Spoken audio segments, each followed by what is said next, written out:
This is Pet Life Radio. Let's talk pets.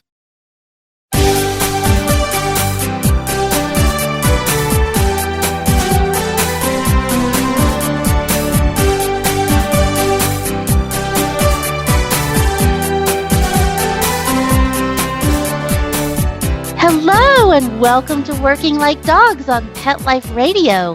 Thank you for joining us and for following Working Like Dogs on Instagram and Facebook. We're your hosts. My name is Marcie Davis, and my co-host is my amazing service dog, Lovey. And we're excited to be with you today to talk about our favorite subject, working dogs and working animals. And today we're welcoming Paul Hammond to the show. And Paul is president at Cargo Screening Canine. And he's responsible for lots of things there, including brand management, strategic development, quality assurance, and quality control. And prior to that, Paul successfully managed many of the world's largest canine programs during his 28 years in the working dog industry. And he's widely recognized as an industry leader in the use and deployment of explosive canine detection teams. He has lots of experience both domestically and internationally that he's going to be sharing with us today. So we've got lots of good questions for Paul, so come right back after these quick messages as we welcome Paul Hammond to the show. Does your dog itch, scratch, stink, or shed like crazy? Come to Dynovite for help. Order a 90-day supply of Dynovite. Dynovite is nutrition. Pick up 2 bottles of Lico Chops, get the 3rd bottle free. New improved Lico Chops with omega-3, omega-6, vitamin E. And now, 6 extra direct-fed microbials. Even better for the digestive tract and immune system. Try Lico Chops. Buy 2, get 1 free. At Dynovite.com. DINOVITE.com.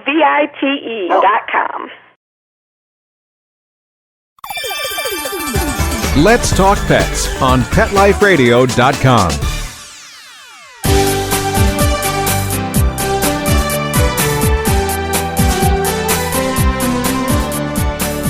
Welcome back to Working Like Dogs on Pet Life Radio. We're so happy to have Paul Hammond with us today.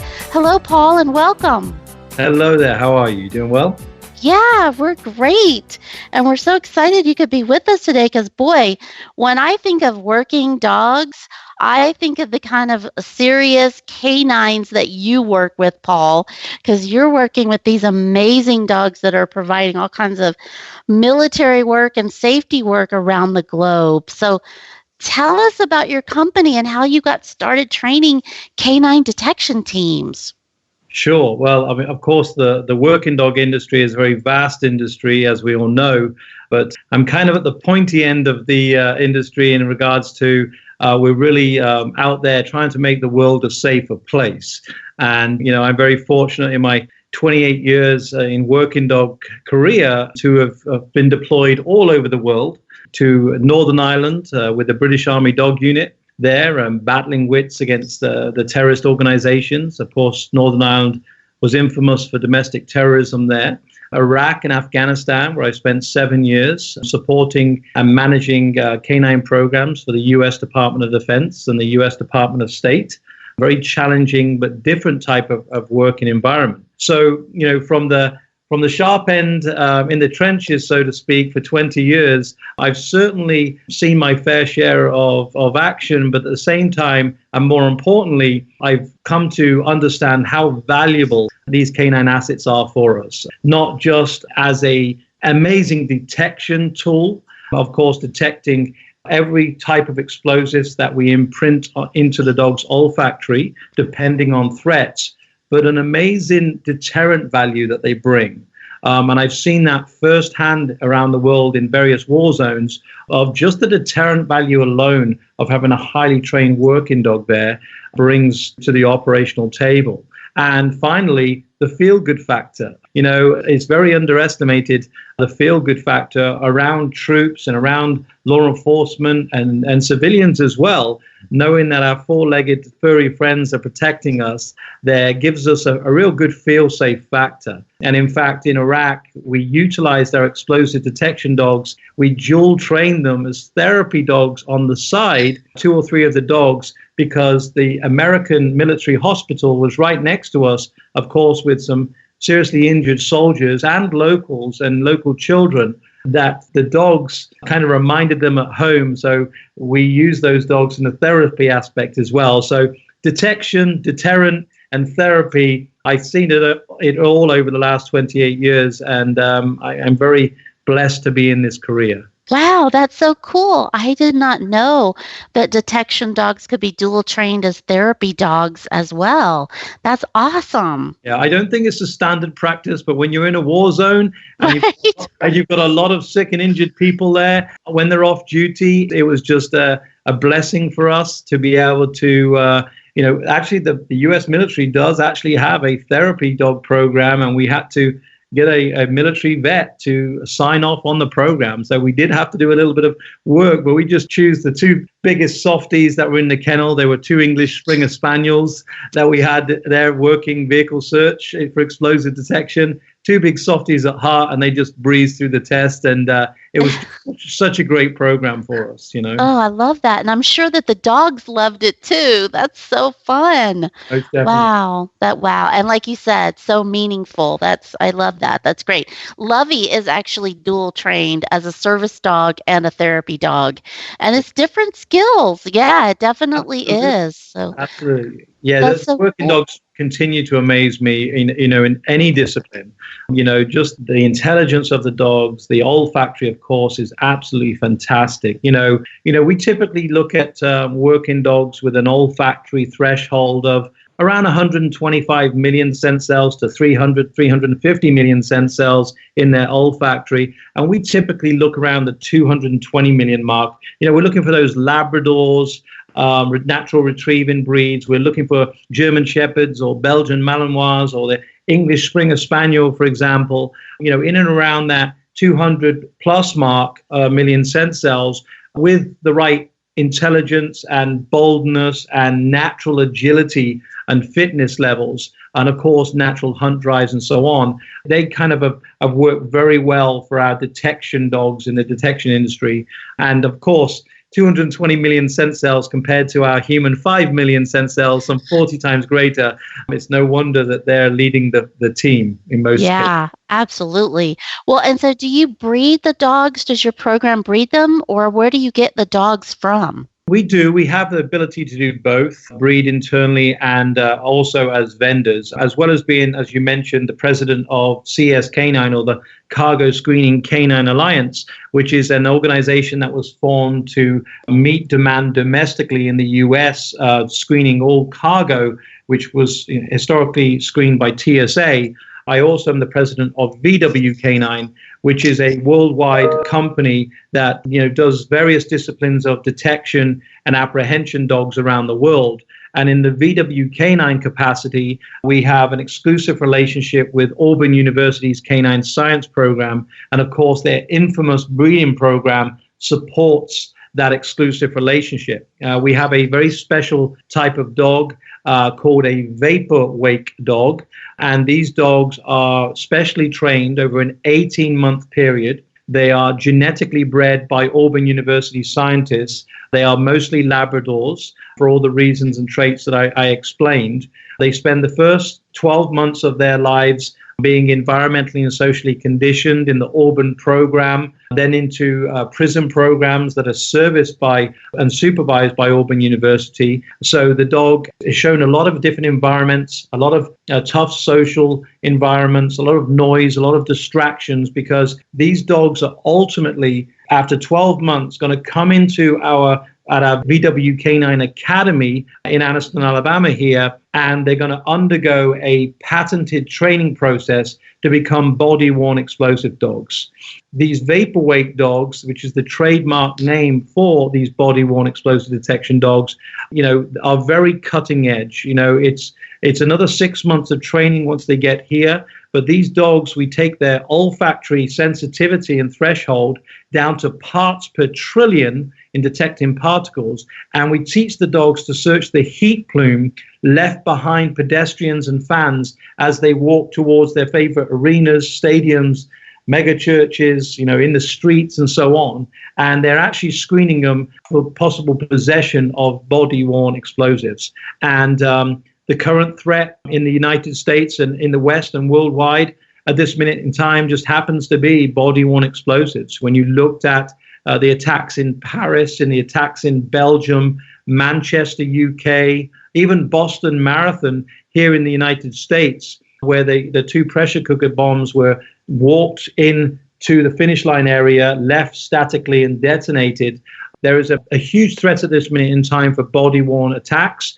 And these very special vaporwake dogs are at the cutting edge and exclusive to us with our partnership with Auburn University. And they truly are making the world a safer place in able to screen people in masses in transit, non-obtrusively, and detect the most minute amounts of explosive particles and follow to source. So very cutting edge stuff, and we're very proud of that relationship with Auburn University as well. Wow, that is cutting edge.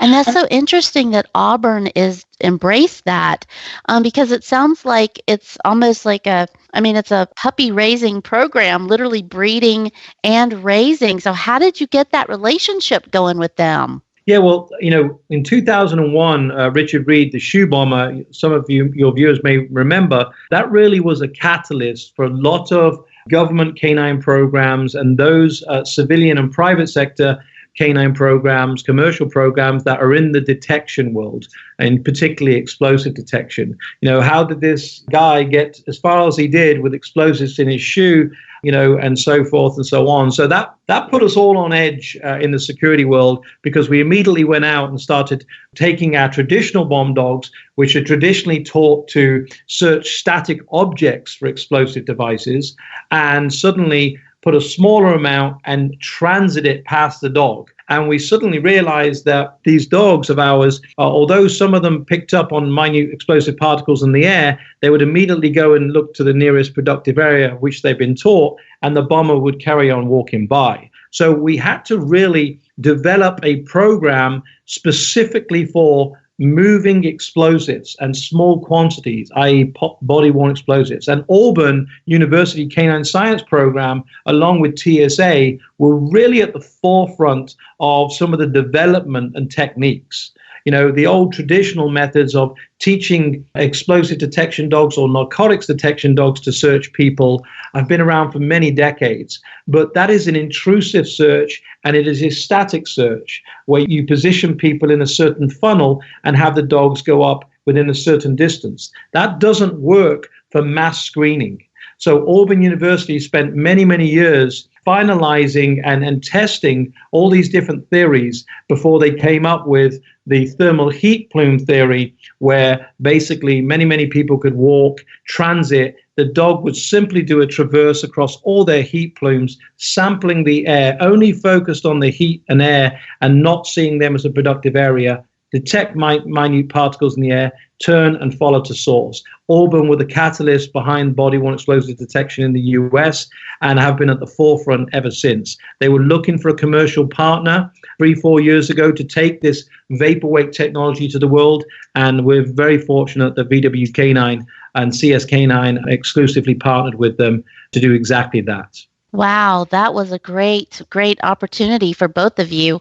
Yeah, that's pretty amazing. Well, and so so they actually breed the dogs for the specific ability, and then you get them for 6 months, and then you work with clients to place them based on your working relationship with other entities like law enforcement? You're absolutely right. These vaporwake dogs, they're all over the world now. And even though the process is very long, as I mentioned, in most cases up to 18 months of work behind each one of these dogs before they certify with their dog handler, their new dog handler. There are over 130 vaporwake dogs currently active right now in the United States and around the world. Major police organizations like NYPD Counterterrorism Unit, Chicago PD, LAPD, big, large police departments have access and have these vaporwake dogs, as well as other government agencies. The National Rail Police, Amtrak, have a very large, body-worn explosive detection vaporweight program,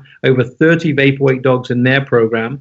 We also started the TSA's passenger screening program here in the United States in 2010 and 2011 with the first 40-odd vaporweight dogs deployed with them. And basically, we're using their personnel, their law enforcement officers and their staff, bringing them to our academy, already having pre-trained vaporweight dogs, which have been through 18 months of training, go into a stock holding location in our kennels and in our facility and maintained. The dog handler, the law enforcement officer or the military personnel or the government contractor comes in, is paired with that dog, and then they undergo 7 weeks of very intense training. And then at the end of that 7 weeks, they certify as a vaporweight dog handler. And then they can go forth and fight the fight against body-worn explosive detection. And in fact, we've using this same technology now that was developed by Auburn University and is patented to also produce vaporweight weapons detection dogs. So we're adding weapons to these dogs so they can serve in our school systems, okay? And of course, the active shooter threat in the United States is incredibly high risk at this minute in time. And these vaporweight school safety dogs, as we call them, are playing an important role, as I mentioned earlier, for the deterrent value and the detection value against would-be active shooters that may want to do harm in the schools. Yeah. Well, we are going to just stop right there for just a second, Paul. We have to hear some really important messages from our sponsors who we love, but we definitely want to come back, and I have some questions for you based on what you just shared with us, specifically about the handlers. So hold that thought, and you guys stay right where you are, listen to these messages, and we'll be right back. DGP is an all-natural formula proven to help aging pets with joint and mobility problems. It goes to work quickly, providing vital nutrients to the joints while reversing the effects of age. Some people see results in as little as 7 days. Don't let your dog struggle another day. Call 800-521-0543 or visit dgpforpets.com and enter the code WORK, W-O-R-K, for 25% off your first order and free shipping. Let's talk pets. Let's talk pets On Pet Life Radio. Pet Life Radio. PetLifeRadio.com.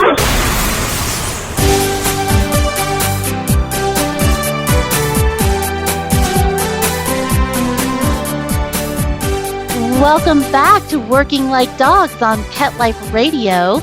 And we are visiting with Paul Hammond today from Cargo Screening K9. And he was talking with us before the break about the incredible training that these amazing dogs are getting, how they're bred for this work. And you were talking about the handlers and how they come in and will work with these dogs for 7-week intense training. And do they do that, Paul, there where you are in Alabama? Or do you do that in other places in the country or the world? Yeah, most of the dog training happens at our 320-acre academy in Anniston, Alabama, because the academy is set up with auditoriums, various classrooms, explosives, so here easily accessible. We're with our ATF licensed bunker and so forth. And we have IED threat rooms to teach the students the latest types of devices, from body-worn devices to timer power unit devices to radio-controlled activated devices. So the academy is really set up for a learning environment and a higher education environment to the handlers. That being said, there are occasions where some of our clients, request that we come to their location to conduct a dog handling course. For example, more recently, we just conducted the first vaporweight body-worn explosive detection dog course in South Africa, where they had 6 students that were wanting to become vaporweight certified to protect the international airports in Cape Town, Durban, and Johannesburg. So we sent a team over from our U.S. Academy to Johannesburg, and we obviously worked with those guys and the military who supplied all the live explosives for our course, and we put on a very successful course, which was our first international dog course in South Africa, which we're very proud of. Of course, the instructors didn't have too hard a time, beautiful South African country, and got to see all the safaris and so on. So it wasn't too hard. We also did the same for the New York Police Department, because the environment in New York is so busy and so diverse and environmentally challenging. It makes sense for us to train the dog handlers in that environment, to expose the dogs even further environmentally and socially in that operating environment, and then actually to certify them in that environment, because it's very challenging. So there are occasions when it makes sense to teach the course externally, but in most instances, the academy here in Anniston is set up perfectly for that. Yeah, well, I'm sure that you are in high demand with these new abilities and new techniques that these dogs are using. So I'm sure that law enforcement all over the United States and the world are calling you and trying to get access to these additional tools that they can add to their departments. Most definitely, not just the vaporwake dogs for body-worn explosive detection, but also, traditional bomb dogs are in huge demand as well, because obviously the threat of statically placed bombs is very real. We send a lot of dogs to Iraq and Afghanistan to support government contracts, U.S. government contracts, as well as local contracts and oil and gas commercial contracts. There are many, many places in those war zones that need protecting. So we send a lot of explosive detection dogs over there. And of course, we have a very robust and large law enforcement program, which sees mostly dual purpose dogs in apprehension and narcotics detection being the primary focus, along with having a tracking capability in article search. It's a fully multi-purpose law enforcement canine. So there's a very large law enforcement program that we have here at the Academy, supporting all the law enforcement over the nation. We also train a lot of special forces, not just in the US, but also Canada, for example, Canadian Special Forces and so forth would come to us for their dogs. But they're looking for a very high-end tier 1 type of dog. So every client is different. And we at VW Canine and CS Canine, we like to encompass all types of working dogs. And of course, we have a robust staff of over 30 trainers and instructors here at the Academy, training 80 to 100 dogs on a daily basis here at the Academy. Tell us what you mean by tier 1 dog. What does that mean? So a tier 1 dog, we're typically looking for certain traits, whether it be in a dog that's for patrol or apprehension. We're also looking for certain prey drives and so on. We're also looking for various hunting drives and so forth, and very robust ability, endurance levels, intelligence levels, fitness levels, and so forth. A certain boldness for the dog. We have a very complex procurement and selection testing that we do. In fact, it's over 30 individual tests, from startling the dog and see how he recovers and so forth and so on. We would test dogs over a 3 to 5 day period, and we would rate them on a scoring system for each single discipline on how they behaved, how they reacted, how they recovered in most instances, would get them a certain percentage pointage. And when we talk about tier 1, we're talking about a dog that is ticked all the boxes and some. Very, very high end, an absolute rock star, as we call it here. That's the type of dog that these guys in the special forces that really are operating in harm's way on a daily basis in complex operational situations around the world. That's what they deserve, and that's what we provide. Yeah, they have to have it. Yeah, absolutely. Well, and so tell us about the handlers. What do you think are the most important traits of a good handler? Yeah, that's a great question. When we provide our services to the nation, we typically internally are looking for prior military, prior law enforcement, prior security backgrounds, only in the first instance because there's a natural search awareness that they've already been taught. And of course, most of our handlers in the explosive detection are going into the search world. So if we can get a head start on their prior to their 7-week dog course, where they've already had installed a natural search ability to spot the unknown and to have a sixth sense in operational scenarios, then that pays dividend for us later on. But that's not an excluding factor.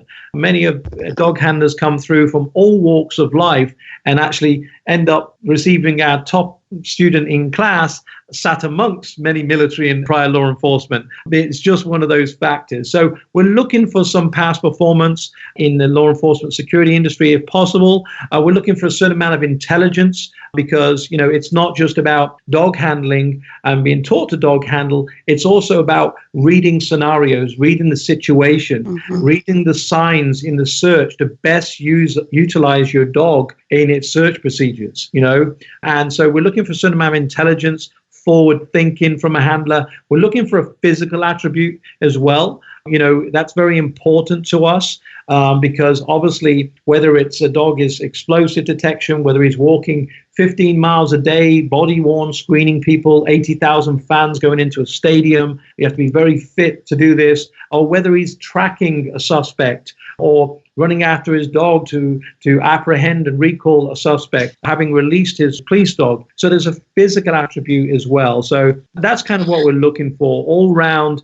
It's not an ordinary job. We're looking for specialized individuals, and that's going to represent the dog and play their part in the team. There's going to be times when the dog is fresh out of his kennel, he's raring to go, he's been highly trained, he's proficient, and he's on a scale of 10 in the team, he's an 8. And then handlers can relax and be a 2 for 20, 30 minutes. But there's also going to be times when the search is going on and the endurance and fitness levels of the dog are starting to drop, and that 8 is becoming a 6 and a 5 and a 4 on a scale of 1 to 10, and that's where the handler has to step up and take from a 2 to a 4 to a 6 and really assist and play his part as a team member. So really, yeah.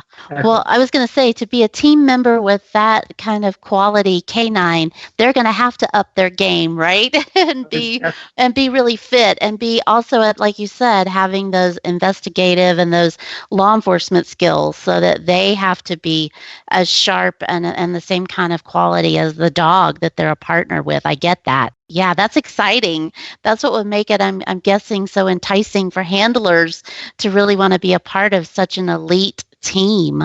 Yeah. Most definitely. And I would also say that, the working dog industry is at its pinnacle right now.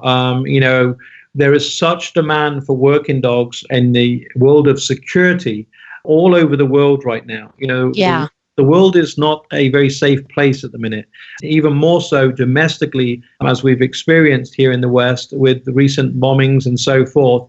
The threat is very real, and demand for working dogs is just, at its highest. So it's very difficult for us to even keep up with the amount of quality working dogs that we need to produce and the quality training. Our courses are booked up, almost a year in advance. I bet. Yeah. Well, that's what I was saying. I bet you are in such demand.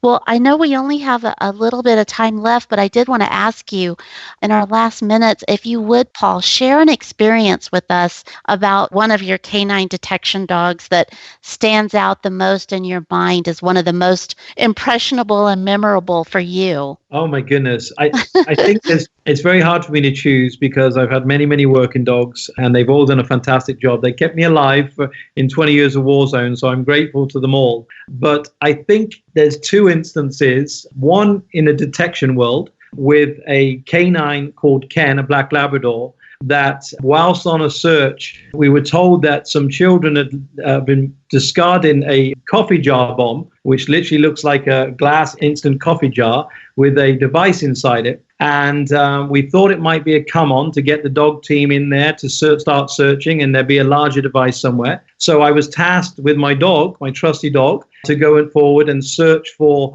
this coffee jar device. And of course, the coffee jar device is set up so it's thrown at a convoy, and when the glass hits the ground, it breaks and the springs up and connects the circuit, and it detonates the explosives there and then. And the shrapnel attached to it goes out and causes injury and harm. So I am in there with my dog. My dog is off leash, and I'm sending him up this road, trying to stay on the road just in case the soft ground, the grass and so on, is booby-trapped in any way, shape or form. I'm sending my dog on. He's about 200 yards ahead of me. And all of a sudden, I see a change of behavior in the dog.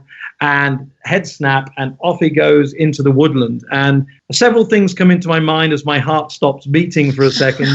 One of them is, oh my goodness, is this it? And he's found the device. The second thing is, oh my goodness, has he just seen a rabbit and he's chasing after it?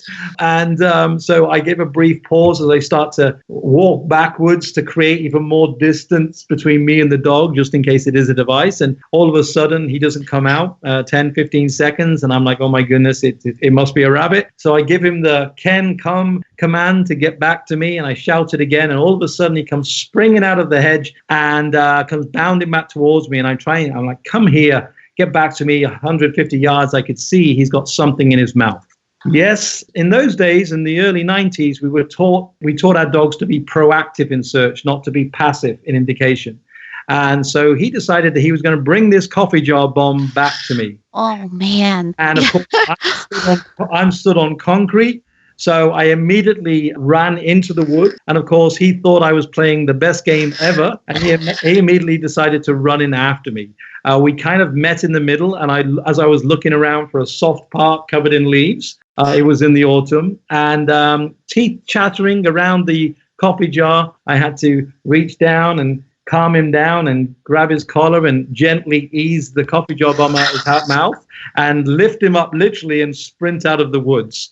And then call, EOD in, ATO, ammunition technical officer in to deal with it. But that would be one of the hairiest moments. Of course, I've had quite a few live finds in my time, up to 1,000-pound bomb in Belfast Castle to all sorts around the world. But that was one where it was a little bit unusual, to say the least. Yeah, I was going to say that's a little bit impressionable. Yeah. Wow. Well, I am so glad that you were able to be with us, Paul. It's been such a pleasure to visit with you and to hear about the incredible work that you and your canines are doing. And I'm just so glad that you are doing this work and working to keep our world safe. So thank you so much. And before you go, though, how can our listeners get more information about you and your organization? Absolutely. I thank you for the opportunity to speak with you and your listeners. And of course, behind every individual there in their management position in the canine program, there are very, very many top quality individuals, from kennel technicians looking after canine welfare, from trainers training our dogs, to instructors instructing, to management managing the operation. So I've been blessed with a very, very great team around me for many, many decades. But the listeners and both companies, vwk9.org, VWK9, the number 9.org, will help people understand the vapor wake and the body worn and the various disciplines we're operating around the world. And the Cargo Screening Canine Alliance, so Cargo Screening K, the number 9.com, is all spelled in one word altogether. Cargo Screening K, the number 9.com, will explain about the cargo industry and how we brought all these companies together to service the private sector, the TSA's cargo screening program. Okay, excellent. And we will make those available on the site for our listeners so that they will have those links. Fantastic. Yeah, well, thank you so much, Paul, for being with us. And we hope you'll come back and tell us about future projects that you're working on, because I can only imagine what you and Auburn are going to be up to next. No, absolutely. And I'd love to talk in more detail. We have an event called the US Canine Biathlon here at our academy in Anniston, Alabama, which is the 18th and 19th of May. There will be over 1,000 dog teams coming here to take on a 4-mile challenging course, whether it's people with their domestic pets, search and rescue, police or military. It's an event that brings everybody together over that weekend. So please let them go on and go to the uscaninebiathlon.com to learn about that event. And if you want to come and help us and take part and see the academy, that would be a good place to do it. Wow, Lovey and I may take you up on that. That sounds wonderful. Right. Well, thank you. Thank you, Paul. And thank you, our listeners, for being with us. We love to hear from you. So please keep your comments, questions, ideas coming. You know, Lovey and I love to hear it. And you can reach us at Marcie, MARCIE, @PetLifeRadio.com. And you can always follow us on Facebook, Twitter, and Instagram. We love staying connected with you and seeing your images of your amazing working dogs. So thanks so much for being with us, and take good care. Let's Talk Pets, every week on demand, only on PetLifeRadio.com.